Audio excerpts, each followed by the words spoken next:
So I am Diane Wright. I am the Director of Continuing Education here at VTS.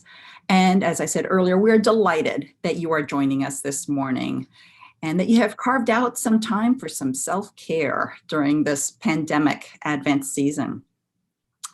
For those of you who are new to lifelong learning, just a quick little plug that we provide continuous opportunities for theological education in the service of faithful leadership. So it's for lay and ordained leaders and curious individuals and people that just want to claim and explore their Christian vocations in today's world. So we are a multifaceted program and we're grounded in theology and research-based practices in the hopes of providing transformational learning for courageous leadership in what really is a changing church. As you know, today we are in webinar format. So unfortunately, we cannot see you. But on the flip side for you, we cannot see you or hear you. So just you can be comfortable and just let yourself be. We will have the chat box open now like we do at the beginning so that everybody can introduce themselves. So as we said, please toggle to panelists and attendees because unfortunately Zoom puts it just directly to panelists so that other people can know that you are here. But during the quiet part of the morning, we will disable the chat box. So just so that you are aware of that. Let's see. So you see our retreat leader both in a 2D and then in her little box. So we are delighted that Kathy Staudt is joining us this morning. She's familiar to many of you. And so Dr. Kathleen Henderson Staudt, her official name, known to us as Kathy Staudt, is a teacher, a poet, you will learn more about that this morning, and a spiritual director. And she has taught at numerous institutions in our area, including VTS and Wesley. She's a sought-after retreat leader, so we're delighted that she's here. She's published books on poetry, and as I said, we'll get to sample. And you can learn more about Kathy at her website, and we will put a link to that in the resources that you will be receiving later. Kathy will also be providing 2 other opportunities for you to engage with her through VTS. The first one will be a retreat on listening for God.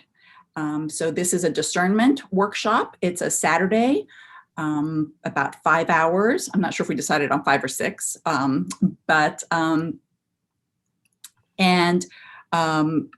so we will have her available to do that on January 16th.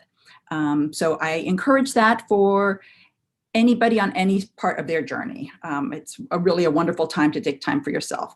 And then she will be offering during Lent a class on writing as a spiritual practice. So that will be meeting during weeknight evenings. Then here's just a sample of some other upcoming offerings from VTS coming up in 2021.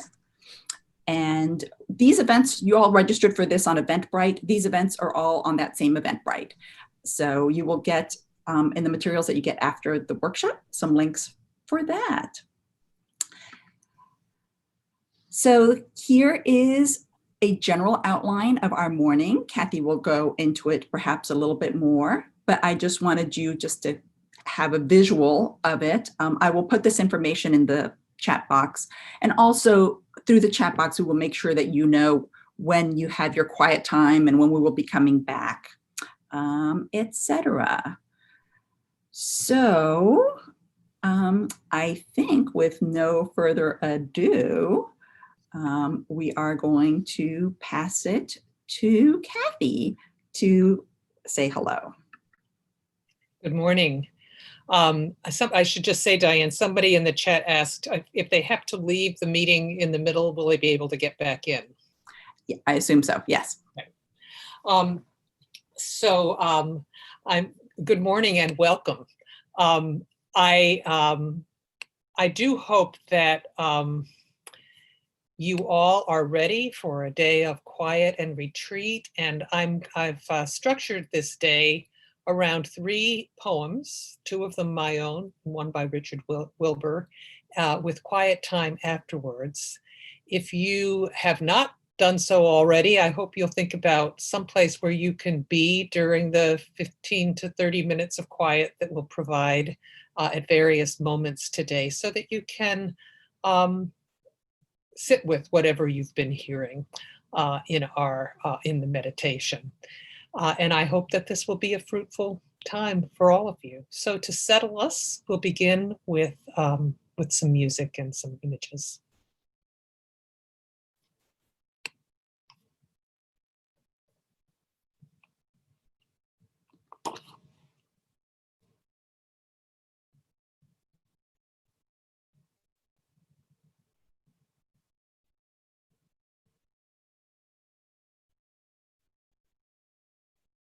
Not seeing the video yet, Diane.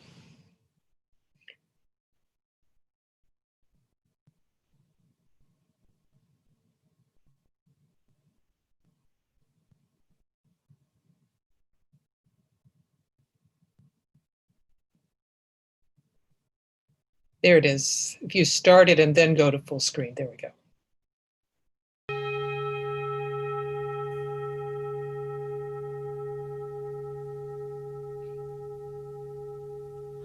What is the crying at Jordan? Who hears, O God, the prophecy? Dark is the season, dark our hearts, and shut to mystery.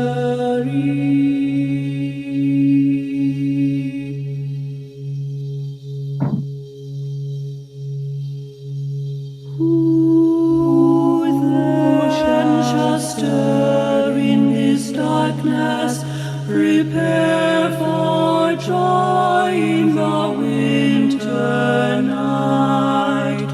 Mortal in darkness, we lie down, blind-hearted, see no light.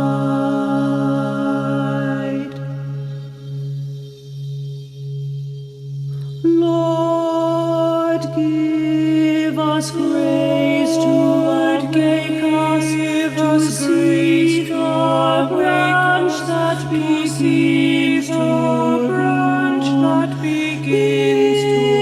great humility, is hid all heaven in a little heaven, in a little.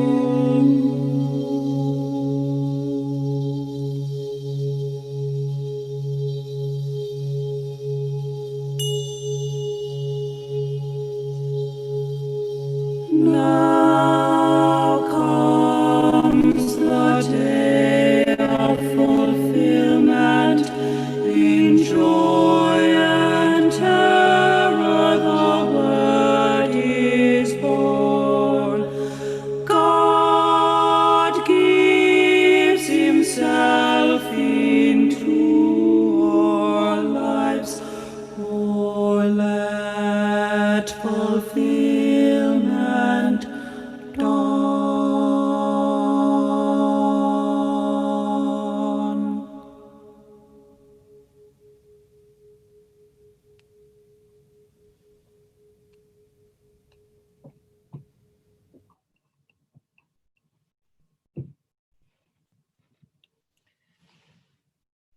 A column in the New York Times a few weeks ago by Peggy Waymeyer invoked an apt description of how this Advent and holiday season is feeling to many of us.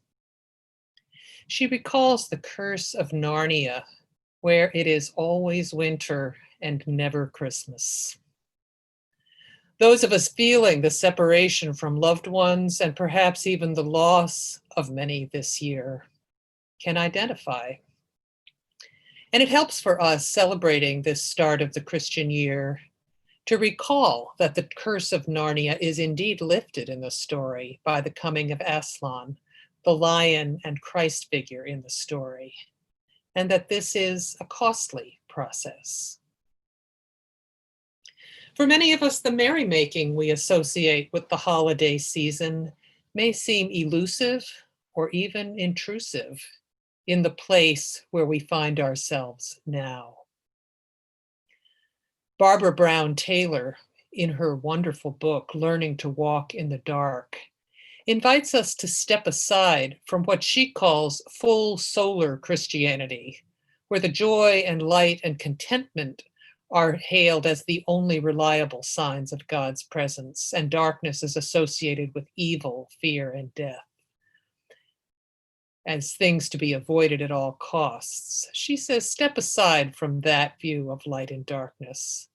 And her own meditations come out of her decision to spend some intentional time befriending the darkness in nature and in life, and to pay attention to what it can teach her about true fullness of life. I'd like to follow that lead today and offer you some images that play with the ambiguities of the Advent season, drawing on 3 poems that I've ordered our days around. The poems sound the themes of waiting in darkness, the gestation and labor pains that lead to incarnation, and the way that our Advent and Christmas seasons also contain the whole story, looking ahead already to Passiontide and Easter. I want to invite us to sit together in this time of not yet, of unknowing, of waiting, all dispositions of the heart that Advent invites. This is where we are in this 2020 season of Advent. Even though we want to believe the promises of deliverance and hope, there is a lot to the story that lies ahead, and it's not time to go there yet. Where we are right now is in the classic Advent place of now and not yet. And waiting in darkness without fear is a helpful image for the place where we find ourselves. For each of these poems, I'll offer a brief presentation and then send you into a time of quiet. As I've said, it's a good idea to identify a quiet place to be, near your computer perhaps during our quiet times, but not at it. If you have a candle you can light or an icon or sacred space you've created, plan to go there.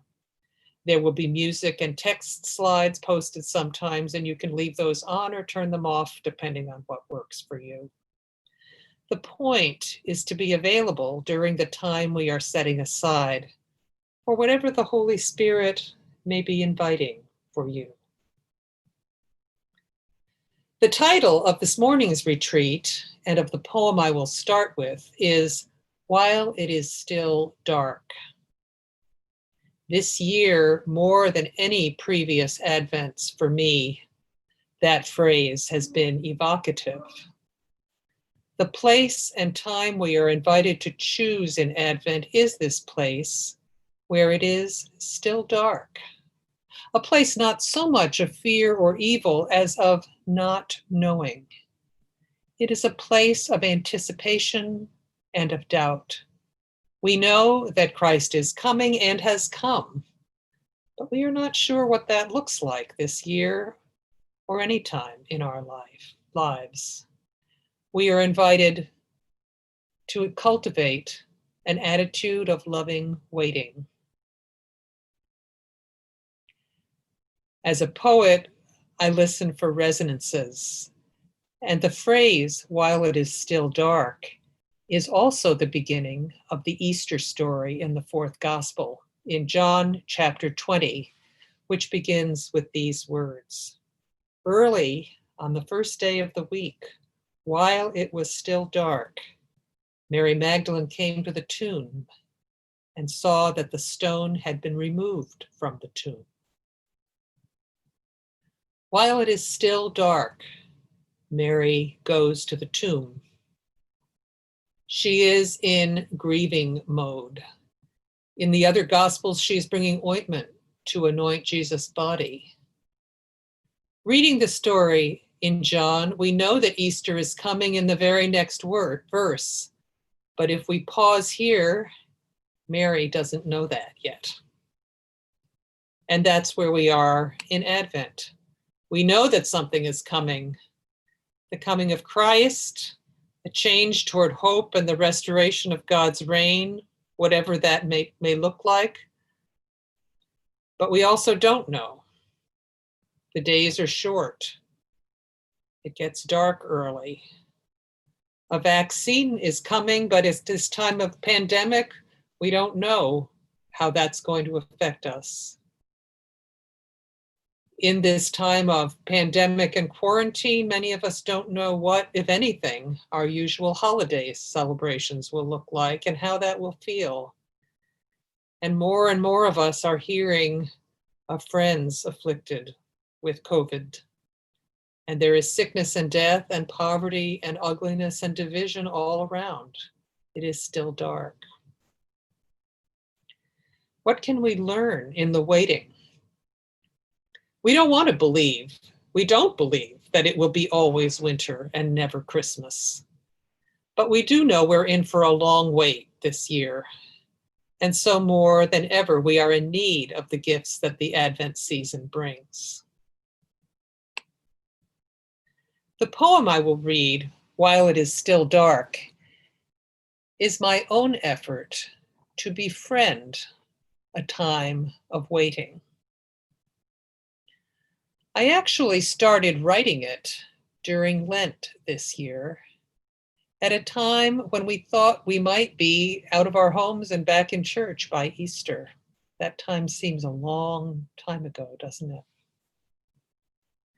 But since then, it has come to feel more like an Advent poem, an invitation to holy waiting for what we cannot completely imagine just now, and an effort to find hope and trust.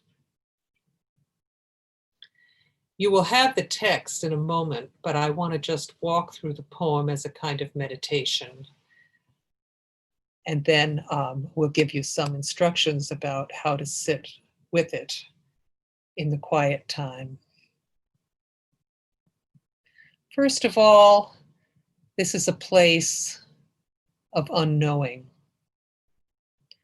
While it is still dark, I wait for light, praying in darkness for all that I cannot know, mend, or understand, held in this dark love. Advent is about the coming among us of love. It's about the pouring out of the love of God. And sometimes it is easier in the darkness to feel ourselves held in that love. I invite you to close your eyes and recognize how we are always held in the love of God. And feel those arms of love holding you, held in this dark love. Sit with that for a moment.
When we are waiting in the dark, we may become aware of others who are there with us. I feel this especially today, sitting with you, not being able to see you, but knowing that across time and space, we are all sitting together in this place of not knowing, in this dark love. Be aware of the presence of those who are in this retreat, present with you in this time of prayer. And be aware perhaps of others who are absent, who may come to your mind and heart as you sit in quiet and in darkness. While it is still dark, an elusive presence calls my restless heart, restless as the light is long in coming, restless as the light is long in coming. All of us have something in our lives right now that seems to be very long in coming. And that waiting, that yearning, that longing is also an Advent theme. What is it that you are longing for in this time? What is it that is long in coming? As we sit together in silence with our eyes closed, bring that longing into the presence of our prayers. What is it for you that is long in coming?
My restless heart in darkness rests on the pain of the world divisions and atrocities, waves of disasters, broken bodies, hearts, and spirits, while it is still dark.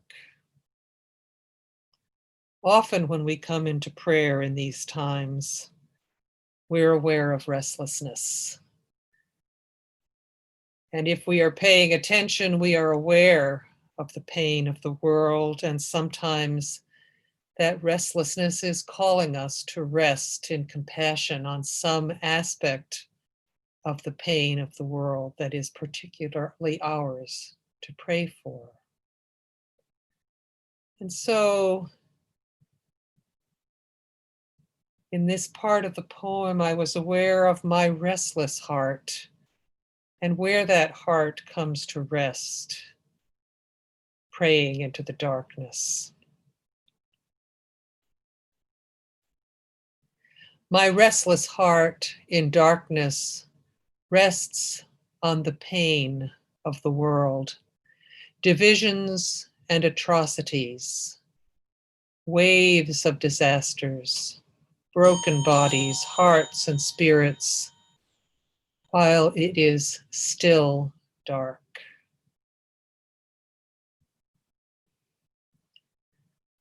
The opening of the Gospel of John says that the light shines in the darkness, and the darkness has not overcome it. The light I picture when I read that passage is the quiet, gentle light, not the bursting light of sunshine, but the light that resists the darkness, that brings us out of it, the light that shines within us when we bring our restless hearts to prayer.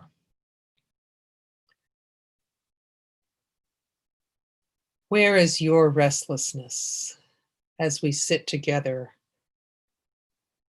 in this darkness that is full of presence?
As we pray, held in this dark love, we may be aware of music bubbling up in our awareness.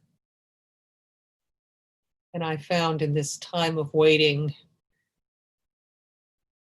that the old chant that from the Teze community, "Wait for the Lord," was very alive for me. Into the darkness, the poem says, an old chant comes. Wait for the Lord. Keep watch. Take heart. Waiting for light while it is still dark. What is the light you are waiting for while it is still dark?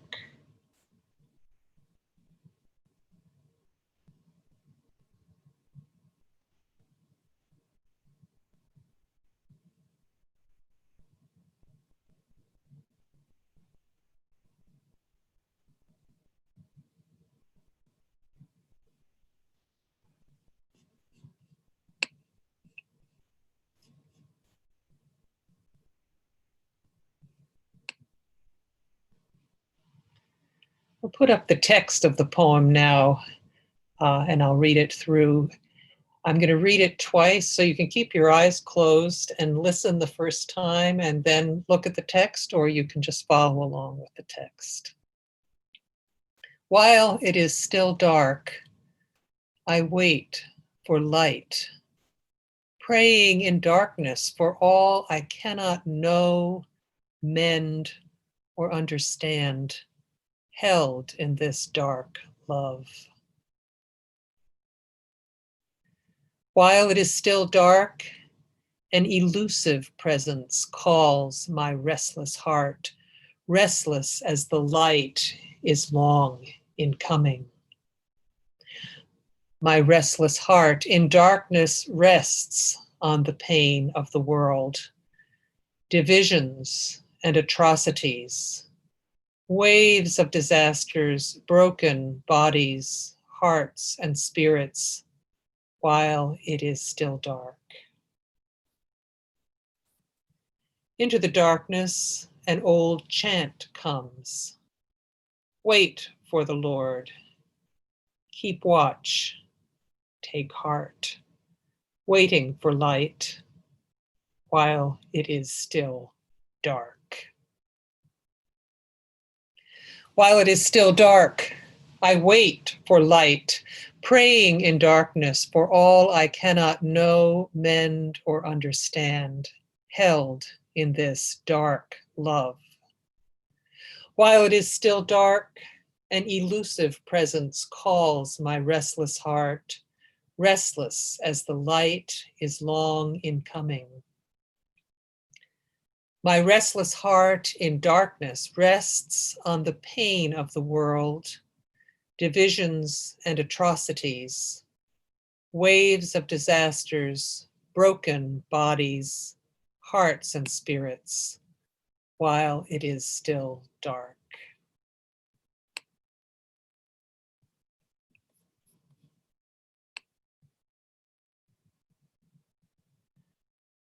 In your quiet time, I invite you to sit with this poem, paying attention to words or phrases that may speak to you.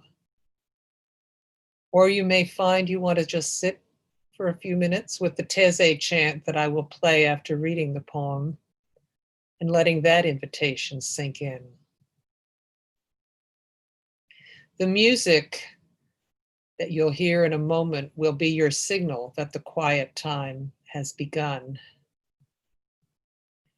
and we'll return for the second meditation at 10:15. I'm just going to read the last stanza and then we'll begin the music.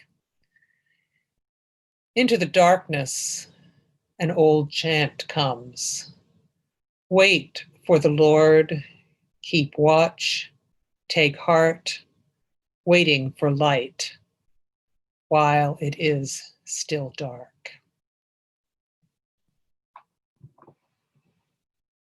Wait for the Lord, whose day is near. Wait for the Lord, be strong, take heart. Wait for the Lord, whose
Welcome back. I have been, in part of the quiet time, I've been scrolling through the list of who's here and just offering quiet prayer for each of you. So good to be together, even across space and time. And I hope it was a fruitful time for you. I'd like to invite us now into the time just before the Nativity story and invite us to use our imaginations to embrace some deeply human elements of this story that seem especially lively in this 2020 Advent season, when perhaps more than ever we are aware of forces around us that we cannot control, of the realities of our bodied lives, even in isolation, and in the general disembodiment of this time. Spending a little time with the second chapter of Luke's Gospel can help us become more aware of how the story of Christmas intersects with many homely details of our political and social lives. We recognize this as the beginning of the gospel for Christmas, but I'm going to stop before we get to the actual birth of Jesus. Here's how it goes. In those days, a decree went out from the Emperor Augustus that all the world should be registered. This was the first registration and was taken while Quirinius was governor of Syria. All went to their own towns to be registered. Joseph also went from the town of Nazareth in Galilee to Judea to the city of David called Bethlehem, because he was descended from the house and family of David. He went to be registered with Mary, to whom he was engaged and who was expecting a child. Just pause it here and imagine, and it isn't hard to imagine this, a world where people's ordinary lives are being controlled by forces totally beyond their control. In this case, it is the census ordered by the occupying Emperor Augustus. The story implies that Mary and Joseph really had no choice but to make this journey to Bethlehem at the time that they made it. Bound by law and heritage, Joseph has to make this trip, even though you might say it's not a good time. We learn in a couple of subordinate clauses that he brings along Mary, to whom he was engaged and who was expecting a child. The New Revised Standard Version loses some of the poetry of the King James, which speaks of Mary being great with child. Any of us who have had the experience of being great with child can resonate.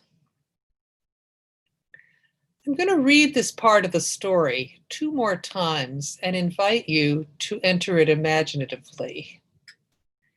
And you might want to return to it in your quiet time. First, as I read it, imagine how it felt when they received the news of the census and the requirement that they make this trip. Think of this story, in other words, Luke is reporting it as kind of almost journalistically in a detached way, but think about it, how it must have looked from their point of view within the story. In those days, a decree went out from Emperor Augustus that all the world should be registered. This was the first registration and was taken while Quirinius was governor of Syria. All went to their own towns to be registered. Joseph also went from the town of Nazareth in Galilee to Judea, to the city of David called Bethlehem, because he was descended from the house and family of David. He went to be registered with Mary, to whom he was engaged and who was expecting a child. As we imagine how it might have felt when they received the news that they needed to make this trip.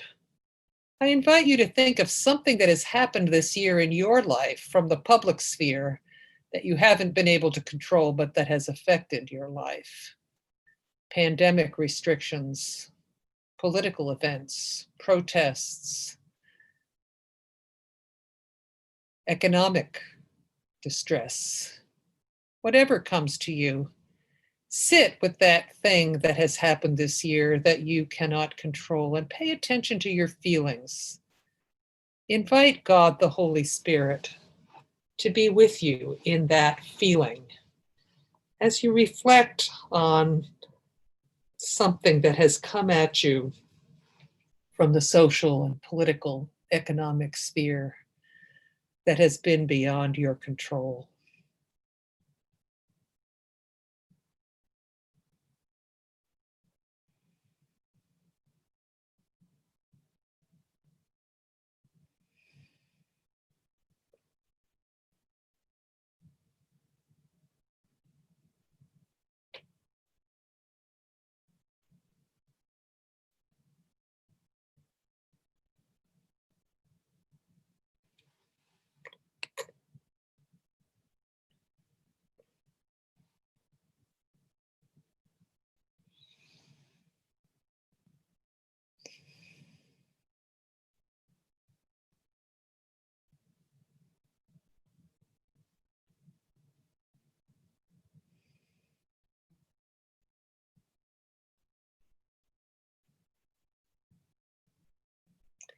As you get in touch with that feeling, tell God about it. Share that feeling in a spirit of prayer, allowing yourself to be held in God's love.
Now hear the story in the King James Version.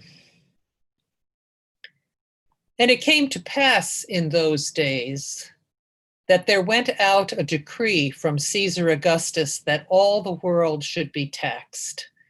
And this taxing was first made when Quirinius was governor of Syria, and all went to be taxed, everyone into his own city. And Joseph also went up from Galilee out of the city of Nazareth into Judea, unto the city of David, which is called Bethlehem, because he was of the house and lineage of David, to be taxed with Mary his espoused wife, being great with child.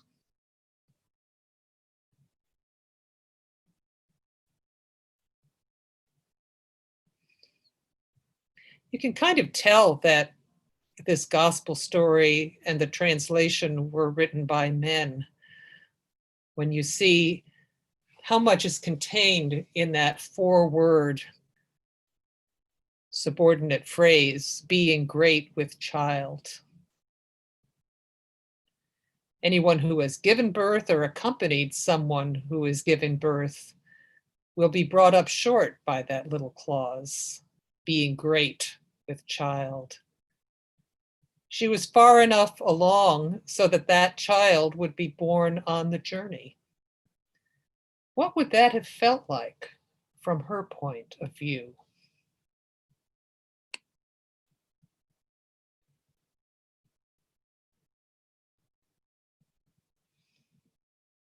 What might have been her feelings? How do they mesh with your feelings?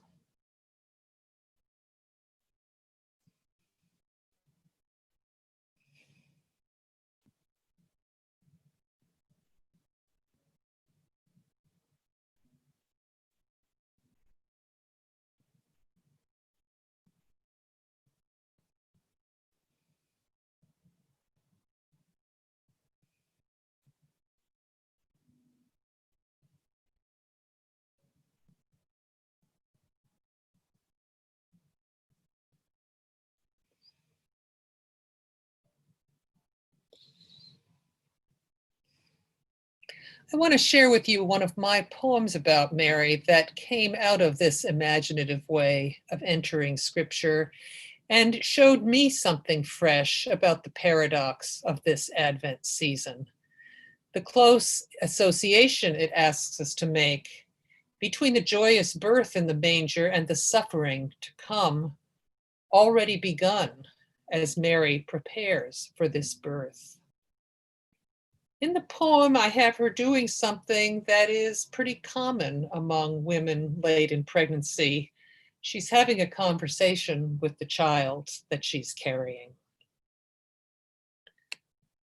The timing, she says, could not be worse, but it's the law. My husband has to go, even though I'm well along. You are lively within me, moving and kicking me. Your kicking hurts.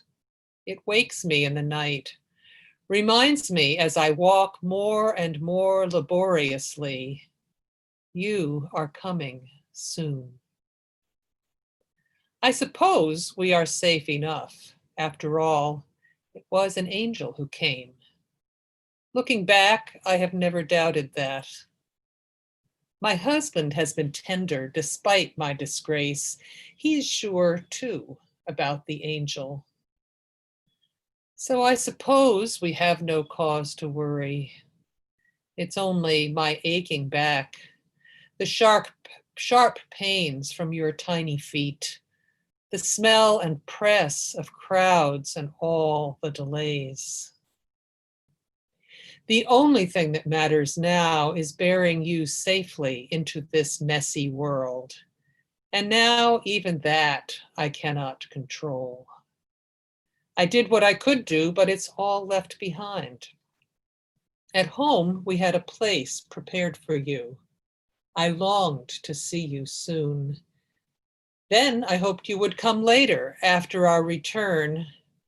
But now I know for sure that you will be coming to a place we did not know. I catch my breath at a sudden squeeze of pain. My body recognizes the agony already begun.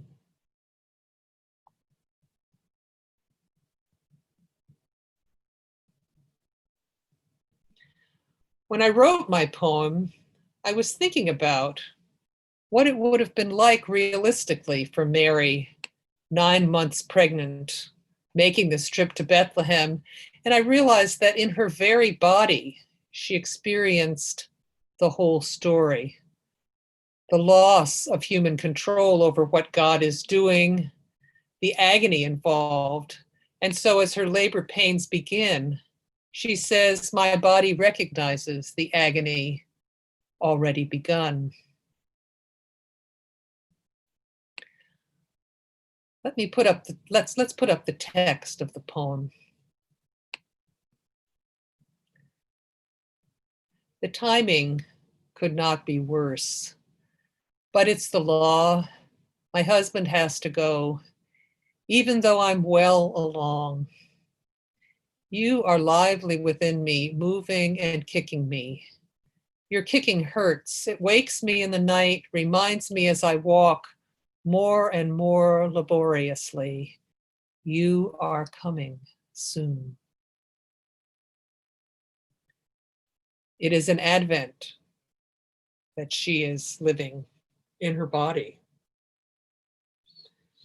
And as I thought about this story and the Annunciation story that we'll hear this Sunday,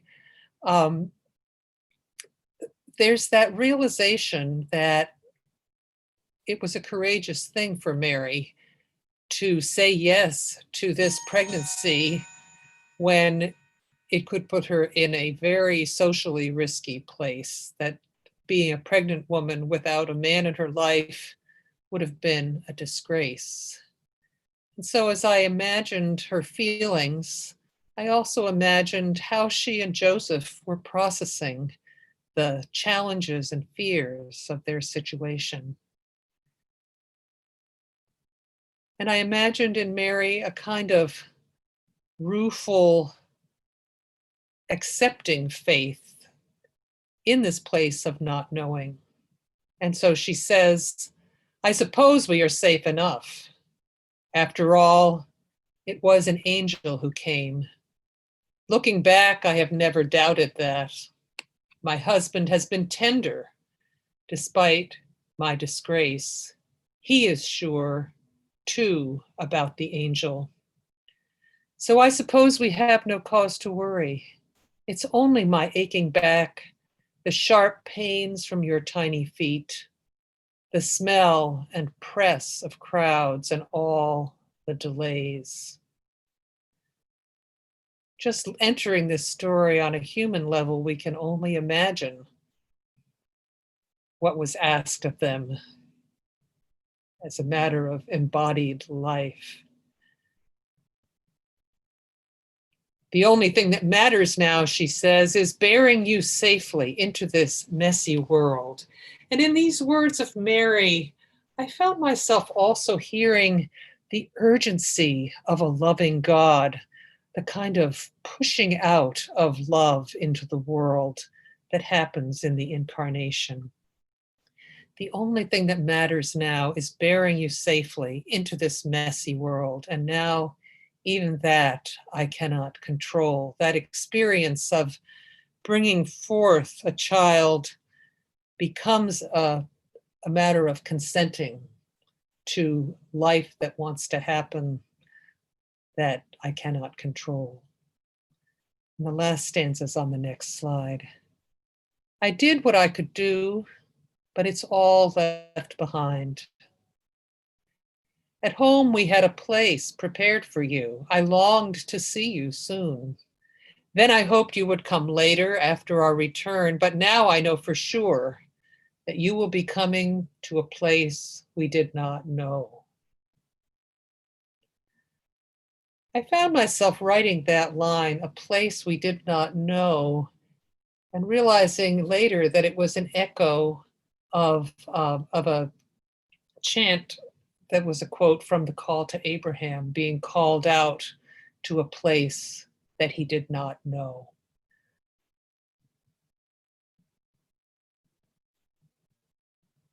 The chant goes, Lehilach,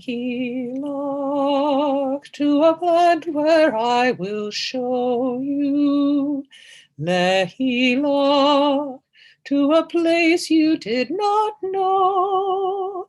Lehilach, on your journey I will bless you, and you shall be a blessing. And you shall be a blessing, and you shall be a blessing, Lehilach. Lehilach is you shall be, is I'm calling you out. So there's a sense of Mary and Joseph's call as a continuation of the story of God's redeeming love working in the world. And this is the culminating chapter in it. And so it was a gift to be given that song and that phrase as I was writing the poem. I catch my breath at a sudden squeeze of pain. My body recognizes the agony already begun. What happens in this Ignatian style of meditation, if we let our imaginations take us into the story, is that we're reminded of homely events in our own lives. And as I was thinking about Mary on the verge of this birth, I remembered a time early in my own mothering life when I was in a babysitting co-op and we were caring for the younger child of a family as they were going to the hospital for the birth of the next child. And so the mom came to the door to leave off her older son, and her husband was with her. And as we were kind of making arrangements and talking about that, she was standing there going every few minutes until I finally said, "You guys need to go." So there was this sense that this thing was happening and that it happened as a squeeze of pain, and it's a sudden squeeze of pain.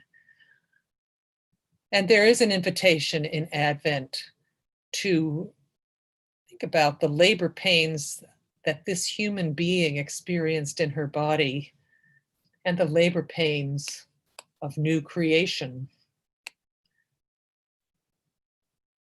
Paul in Romans writes, "The whole creation has been groaning in labor pains until now.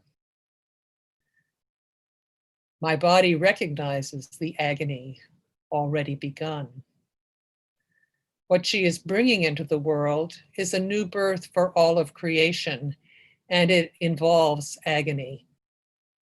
Paul writes in Romans that the whole creation has been groaning in labor pains until now. The story that we begin to celebrate in Advent is the story of the birth pangs of new creation. And it is a story we're invited to enter spiritually as we reflect on the promises of our faith. It begins in both waiting and agony, and it ends in agony and waiting and resurrection.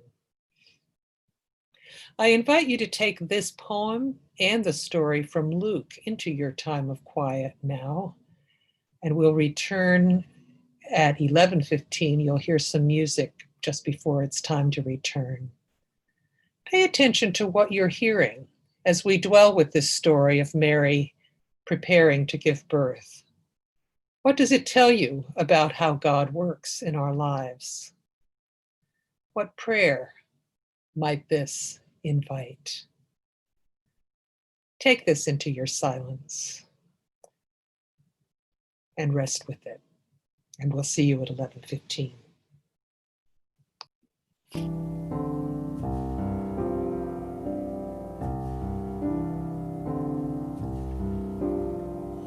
A stable lamp is lighted, whose glow shall wake the sky. The stars shall bend their voices, and every stone shall cry. And every stone shall cry, and straw like gold shall shine. A barn shall harbor heaven, a stall become a shrine.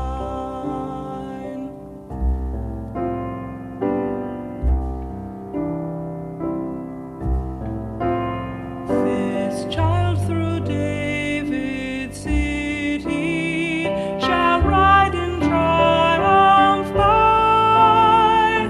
The palm shall strew its branches, and every stone shall cry.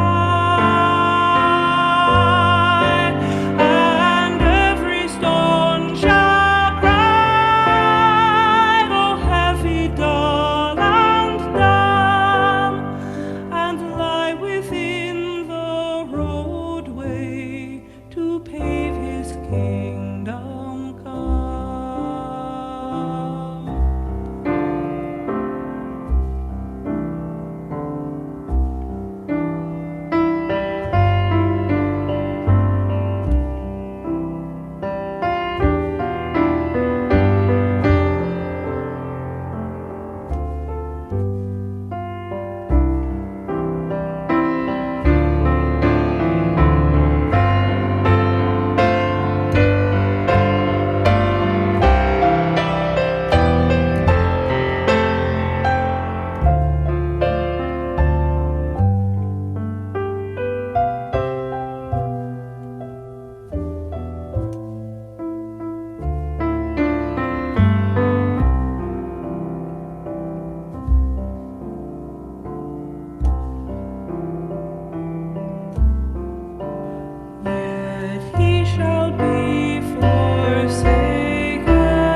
God's love refused again.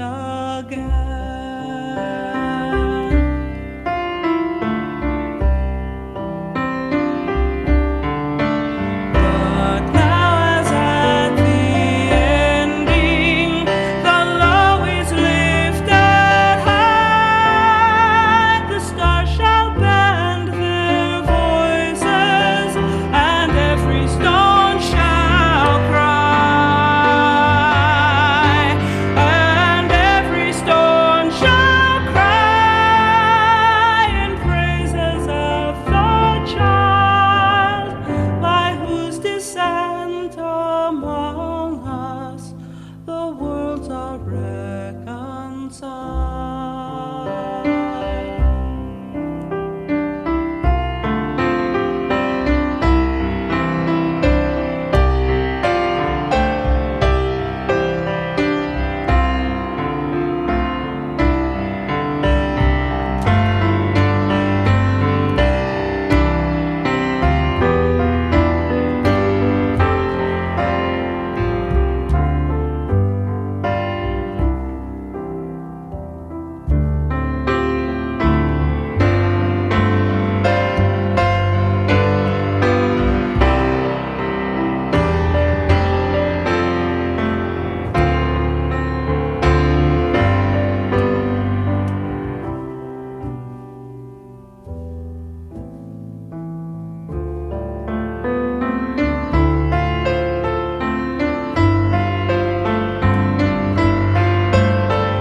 That music is sung by Ana Hernandez, and it's from my favorite Advent CD, which is called Keeping the Baby Awake by a band called The Miserable Offenders, and Anna's the lead singer on it. She is that CD was also the source of the opening piece, What is the Crying at Jordan, that we began with. And I should say that the Lahila, the chant that I sang part of in the previous meditation, is by the cantor Debbie Friedman, and I did put a link to her YouTube video just so you can know more about her. So I'm going to be looking with you at the poem that is the text of the song we were just listening to, and we'll listen to it again. I have a practice during Advent that is very much in keeping with the spirit of the season, though it seems at first a bit grim. It began one year when I ran out of straw for the family's manger scene, and casting about for a substitute, I happened upon a dried out palm from the previous year's Palm Sunday. And I shredded it to be used for this purpose. Now, every year when I set up the creche scene, I see that the straw that I'm scattering around the baby's manger is made of the palms from the previous Palm Sunday of the Passion. And this reminds me in tangible terms that the cradle and the cross are parts of the same story, and each takes meaning from the other. The one who comes in love and suffers and dies for our redemption on the cross comes into the world as a helpless human being. This is the kenosis, or emptying out of God, the mystery of God's loving generosity to humanity, and something we can never really fully make sense of except by dwelling with this story and dwelling with it in the context of the whole story. That's what this season invites us to do. The story we tell in Advent and at Christmas is the beginning of an amazing story that we're still in, where joy and suffering are closely linked together. And the beauty of the story deepens when we recognize how it joins the most profound human vulnerability and suffering with the most dazzling and mysterious power of God. In the Palm Sunday Gospel in Luke, The disciples are singing their hosannas as Jesus rides into Jerusalem, soon to be put to death. And the gospel notes, some of the Pharisees in the crowd said to him, "Teacher, order your disciples to stop." He answered, "I tell you, if these were silent, the stones would shout out." You heard, if you were coming in on the music, that chorus, every stone shall cry. Richard Wilbur echoes this Palm Sunday story with that refrain, "and every stone shall cry." The stones are crying out not only at the time of the Passion, but at the moment of the Incarnation. Listen to how he weaves together these two stories of Christmas and Palm Sunday. And I have to say, Richard Wilbur, this is a brilliant poet. He's one of the few 20th century poets whose poetry rhymes. And the craft is evident in the fact that you don't always notice the rhymes, but they give you a sense of wholeness in the poem. A stable lamp is lighted, whose glow shall wake the sky. The stars shall bend their voices, and every stone shall cry. And every stone shall cry, and straw like gold shall shine. A barn shall harbor heaven, a stall become a shrine.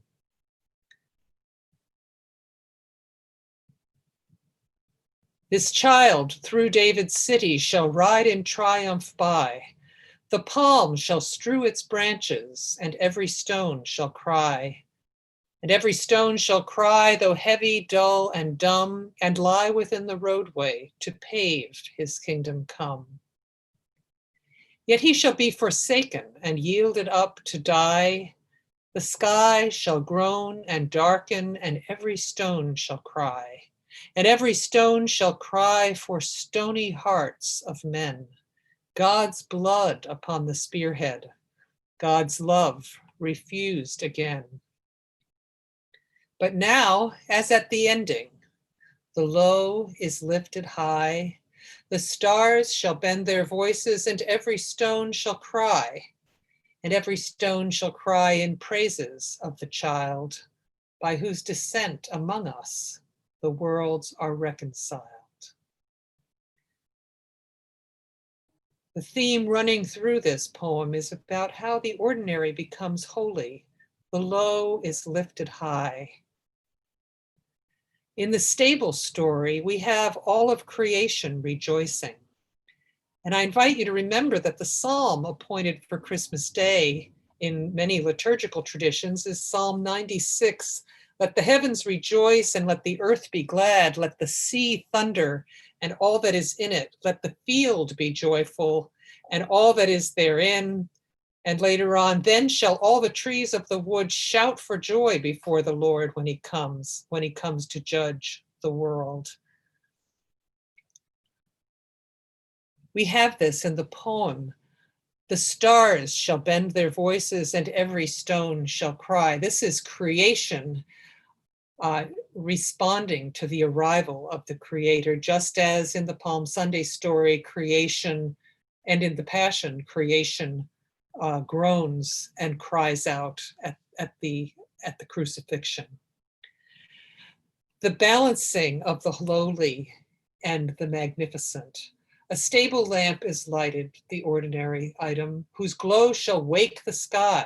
The stars shall bend their voices, and straw like gold shall shine. A barn shall harbor heaven, a stall become a shrine. That movement between the humble and the lifted high runs throughout the poem.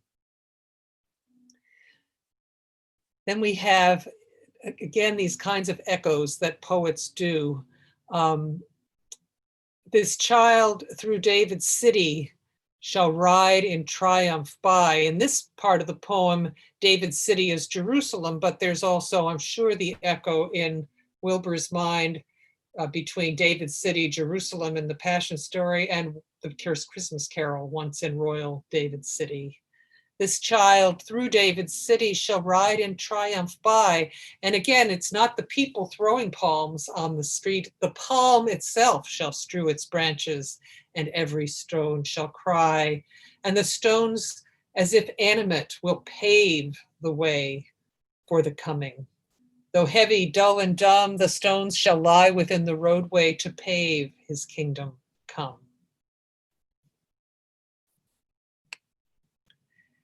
Yet he shall be forsaken.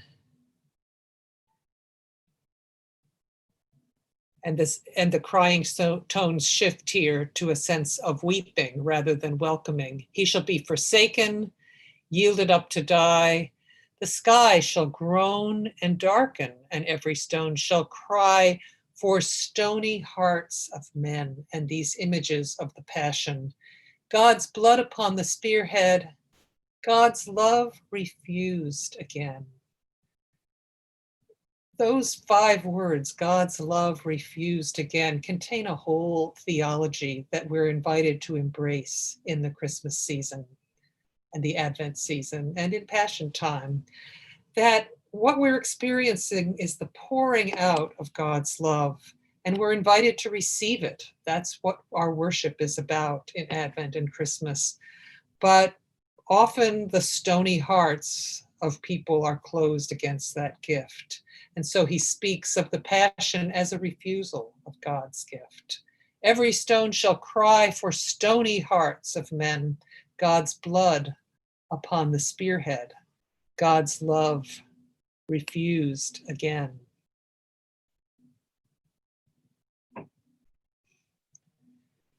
And in the last stanza, now as at the ending, the low is lifted high, is a moment when the poem brings together the incarnation and the apocalypse and places us in the time between, which is the time of Advent, when we are both anticipating the celebration of the incarnation and the second coming of Jesus, whatever that mystery may mean.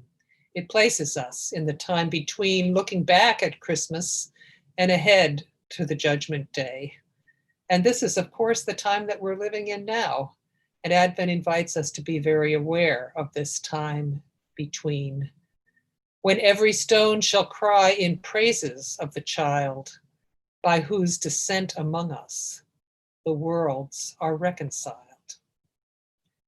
Wilbur's poem gives us the whole story, the cosmic dimension of the incarnation, and reminds us that this story that we celebrate at the beginning of every church year is the hinge of human history, the beginning of the story of God's ultimate redemption of the whole creation in ways that are ultimately beyond our imagining.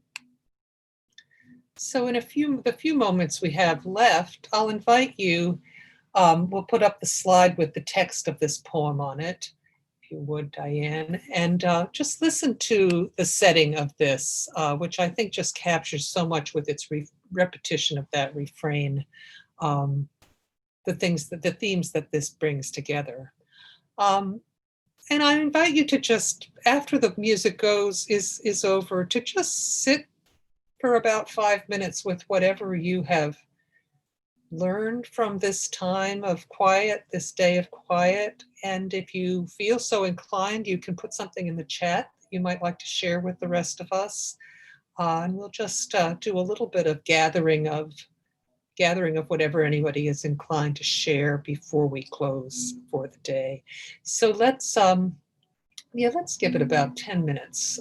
Listen to the music, and then another 5 minutes to just sit. And then I think by then the chat will be open and you can post your thoughts or just continue to sit. So we can hear the music now.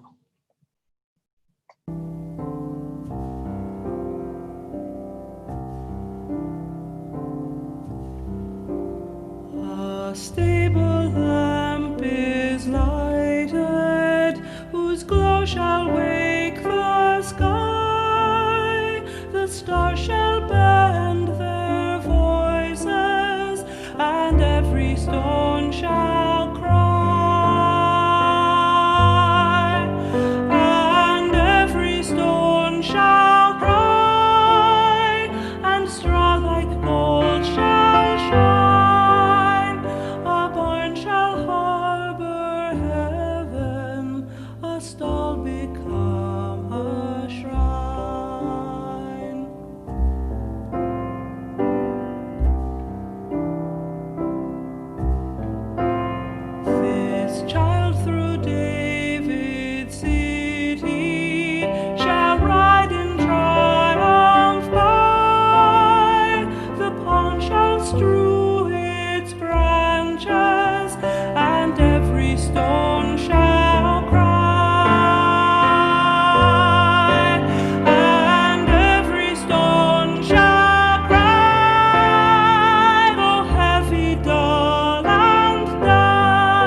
Well, there are some real riches here, and what you all have drawn from this is so beautiful and worth sharing. And I don't know if people will have time to read through everything in the chat, but let me just kind of go through a couple of screens of it and highlight some of the things people have said just to share. Several of you have said that just the reminder about poetry has led you to embrace your own love of poetry and even write your own poems. And of course, if we were all together in a room, I probably would say, would you like to share that poem with us? So I'm sorry we can't do that, but maybe you're not, I don't know. So Chilton said, this retreat has reawakened in me the love of poetry as an avenue of grace and my stirring to write a poem for this Advent. And I think several of you had that experience of the stirring of the spirit.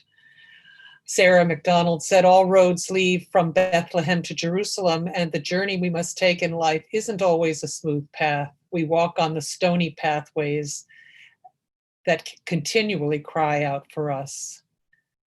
I visualize Mary, this is Judith Hall, very heavy with child as she travels with her beloved Joseph to an unknown place. This morning created pause amid chaos and busyness. I have to say it has done that for me as well. I think it's what we all need, is just some long stretches of quiet. There are many things we cannot control, Martha says, but God and God's love is always there embracing us. And Betty said, God winked at me. Sounds like a real gift there. Sarah, so true. Love wouldn't be as deep and meaningful if it only came when everything was perfect. And Kit says, hi Kit, counterintuitive in this COVID time, but to not rush the waiting, sit in it and see what it has to offer. Very much the point of our day.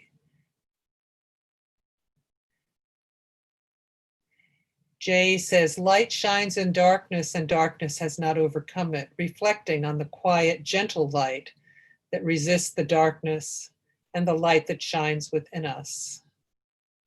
And Stephanie says, I've come to better appreciate that there's a time and place. There is time and place in the story of Jesus, and we can't rush God's timing. There is a lot left to the story, and it's not time to go there yet. I think that's one of the things the church year does for us, I think. That's a very well observed.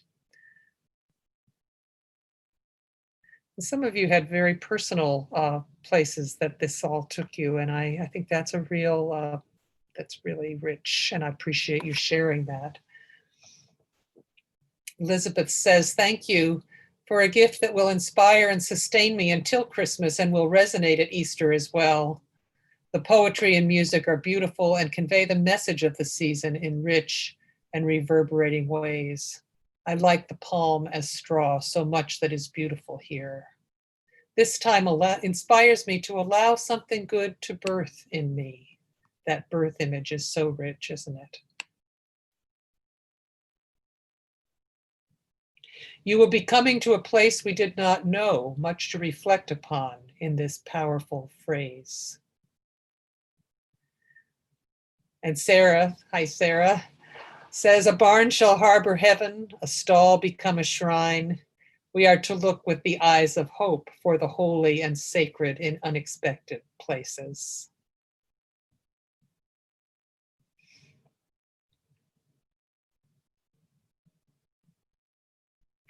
Jane says that, like Mary, I am on the right path for me with the watchword persevere and the holiness of the ordinary, my cat's beautiful eyes gazing at me during the reflection. Catherine says, I didn't think about dealing with my own obstacles as labor pains on the process to fully embracing God's love. That's such a powerful insight, isn't it? That God is always bringing something to birth in us. And sometimes, yeah, there are labor pains.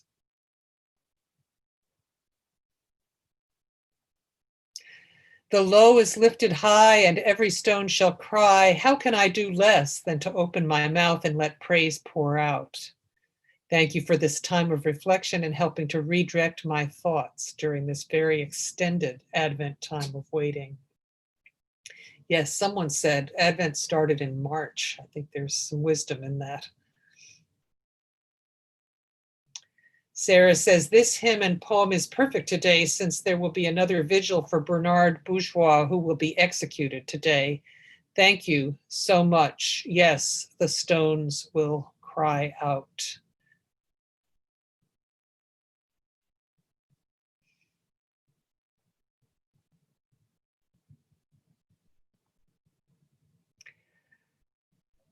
So in my translation, Judith says, I suppose we are safe.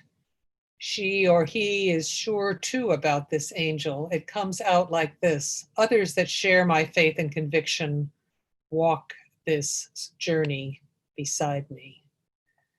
And I hope you have had the sense here of being part of a community gathered. I've had more of that sense than I expected to. It is weird not to be able to look out and see people, but you guys, you have all been very generous in the chat in what you've shared. Lane writes, darkness is not life's enemy. It can be the place of new life. So true.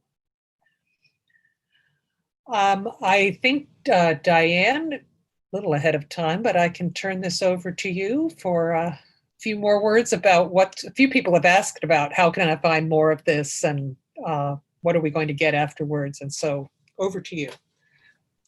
Great. Well, you should unshare. You can probably unshare your screens. Well, actually, I'm going to. Oh, you need to the resources, but first of all, I would just like to give a incredibly heartfelt, deep thank you to you, Kathy, for creating this time and this space. If we were all in a room together, we would be able to share our deep appreciation in a different way, but you know that it's there. Yes, a few claps in the chat. And I think you're right. It's amazing how it has felt like an intimate space, even though we have been online, and your weaving in scripture, poetry, and music has just set a lovely tone. So thank you so much. This was, I think so many of us needed this in this time right now. And I did want to say that we will be sending out an email on Monday, because it is midday Friday. It's a long file, so it'll probably take a little while to upload on YouTube. But we will send you a link to the recording and to the different resources. And as you see, including some of the music, etc. On the email that you will receive, there will also be links to the offerings that Kathy will be doing in 2021. So you can get more information and register for those if you are interested. So I think with that, we would just like to thank you for spending your morning with us. And we look forward to seeing you in 2021, and wish each and every one of you a blessed Advent season and a joyous Christmas in this strange pandemic world that we live in. Go in peace.